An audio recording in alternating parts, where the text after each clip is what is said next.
بسم الله الرحمن الرحيم والصلاة والسلام على أشرف المرسلين. Assalamu alaikum, bonjour tout le monde. Dans cette vidéo, je vais partager avec vous la suite du cours numéro 6 du signal continu au signal numérique, l'échantillonnage, reconstruction et quantification, la partie numéro 2. On va faire aujourd'hui l'échantillonnage réel. Donc, l'échantillonnage idéal, c'est bien, donc l'échantillonnage idéal suppose l'utilisation d'une impulsion infiniment brève permettant d'extraire la valeur instantanée XNTE à l'instant NTE. C'est donc l'application de la distribution directe de T moins NTE au signal continu X de T. Donc, nous avons par définition X échantillonné NTE, c'est l'intégrale de moins l'infini à plus l'infini de X de taux par Dirac de taux moins NTE TE des taux. Donc, si on remarque que X de T convolue avec Dirac de moins T, c'est l'équivalent de l'intégrale qui varie de moins l'infini à plus l'infini de X de taux Dirac de taux moins T des taux. On déduit que X échantillonné NTE, c'est X de T convolué avec Dirac de moins T pour T égale à NTE.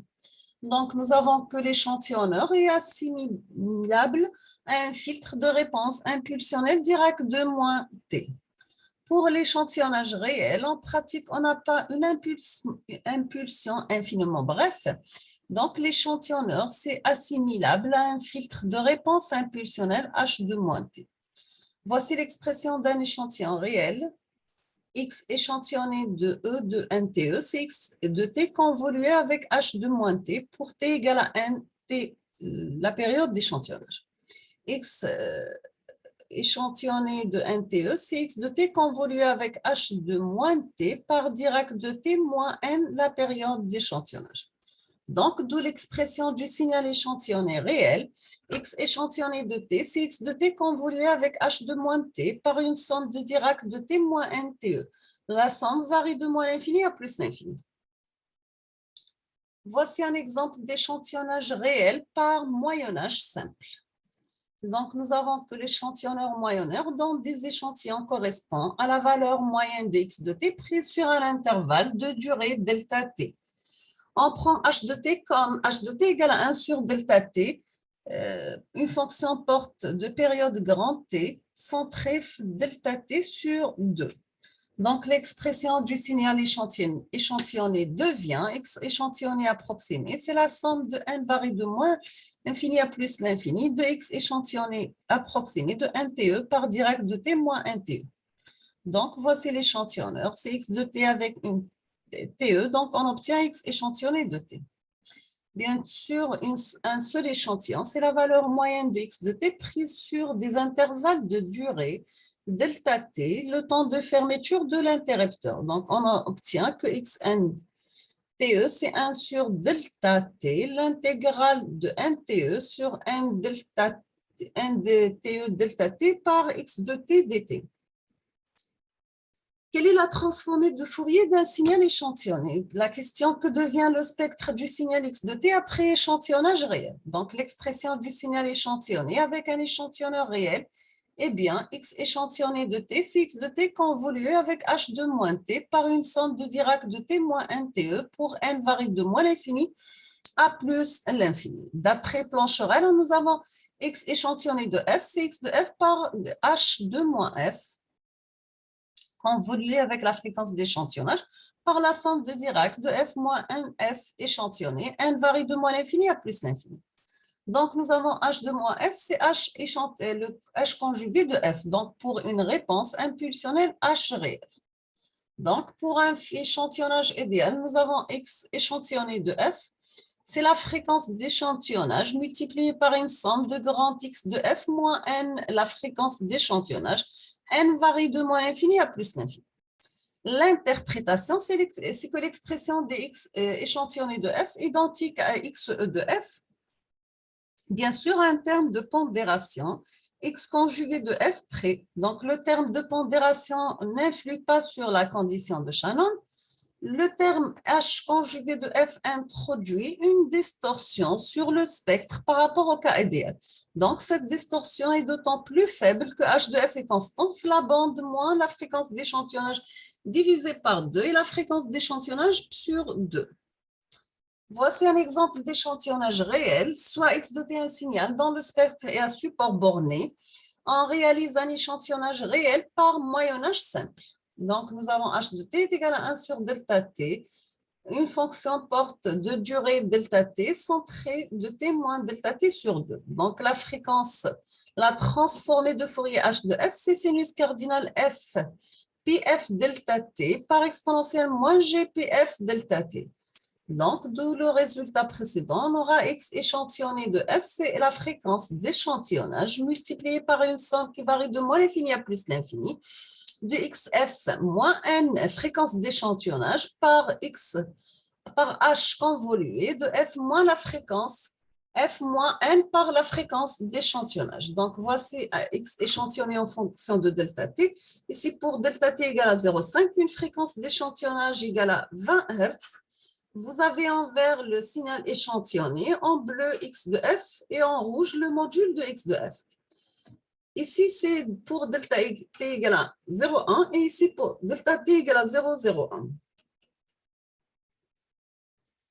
Donc, pour le cas des signaux à support fréquentiellement bornés, c'est le problème des signaux à large bande. Dans le cas des signaux à support fréquentiel infini, il est impossible de définir une notion de fréquence maximale. Quelle que soit la fréquence d'échantillonnage, il y a toujours repliement de spectre.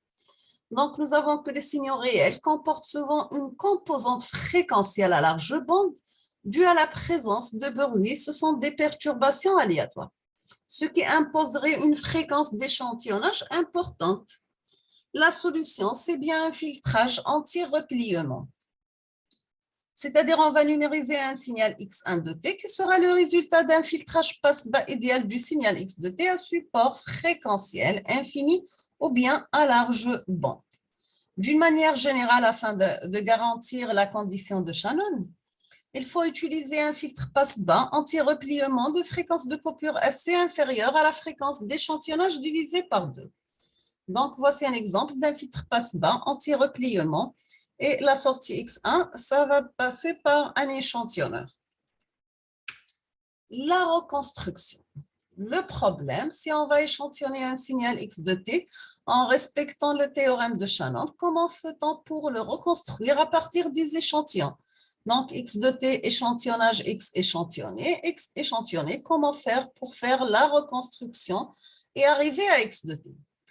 L'hypothèse, c'est bien la condition de Shannon a été respectée lors de l'échantillonnage. X de t est à support borné en fréquence au filtrage anti-repliement. Nous avons échantillonnage idéal. La solution, c'est bien pour reconstruire le signal. Il suffit de prendre la transformée de Fourier inverse du motif de base de X échantillonné de F. Donc, nous avons besoin d'un filtrage passe-bas idéal divisé par la fréquence d'échantillonnage, puis passer par la transformée de Fourier inverse. Voici l'illustration. Notre signal x de t, on va faire le passage transformé de Fourier. On aura le module de x de f. Si on va faire un passage x de t, x échantillonné, on va passer la transformée de Fourier. Nous avons un filtrage passe-bas idéal. Et on va faire passer par une transformée de Fourier inverse pour récupérer notre signal. Mais le problème, c'est que le filtre idéal, la connaissance de tous les échantillons XNTE est nécessaire pour reconstruire le signal. Donc, la reconstruction mathématique possible, mais physiquement irréalisable car le filtre passe-bas idéal n'est pas causal. Donc, nous avons une interpolation physiquement non réalisable. Pour la reconstruction aussi, nous avons l'extrapoleur d'ordre 0, c'est le bloqueur d'ordre 0, le BOZ. On se propose ici d'étudier une méthode de reconstruction causale. Le principe, l'idée, c'est simplement de maintenir l'échantillon XNTE jusqu'à l'apparition de l'échantillon XNTE plus TE.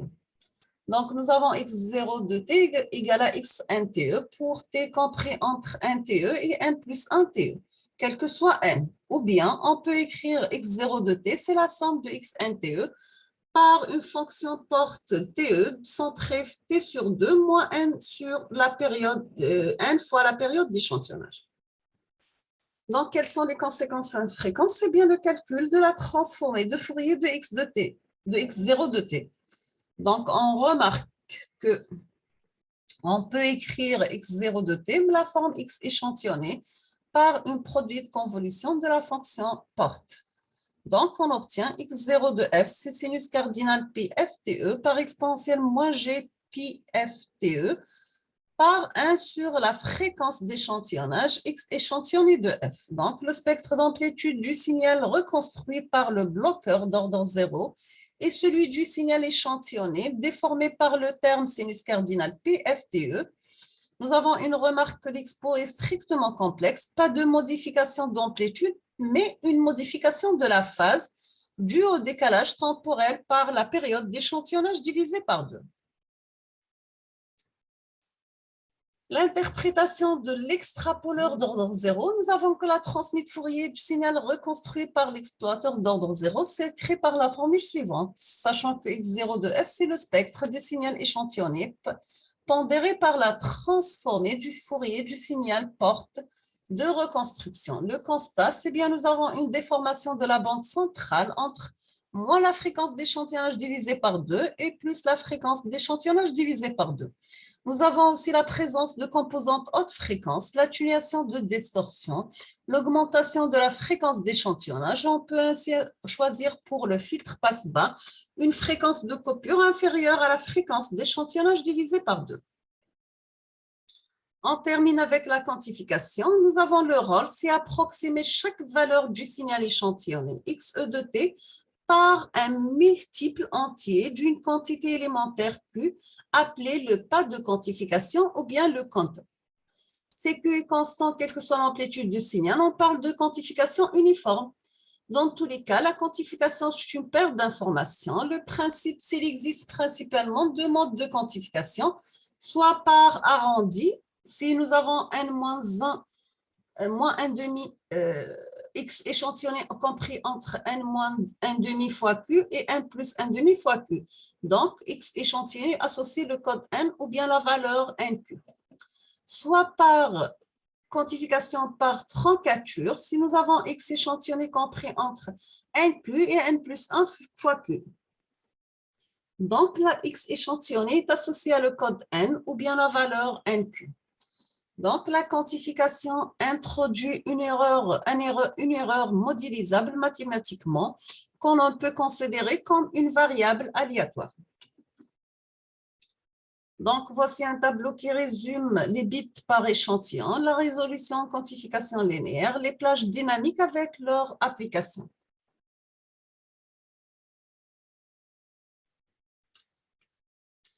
On termine avec la conclusion, c'est que la condition de Shannon garantit la non-perte d'informations dans le cas idéal. Dans le cas pratique, il y a des distorsions dans le signal échantillonné. Nous avons échantillonnage réel, reconstruction par extrapolation. Des précautions sont à prendre afin que le signal échantillonné et le signal reconstruit à partir des échantillons soient les plus fidèles possibles au signal original. Donc, je vous remercie infiniment pour votre attention. Nous sommes arrivés à la fin de notre cours et notre vidéo. Je vous remercie infiniment et à la prochaine, Inch'Allah. Merci beaucoup.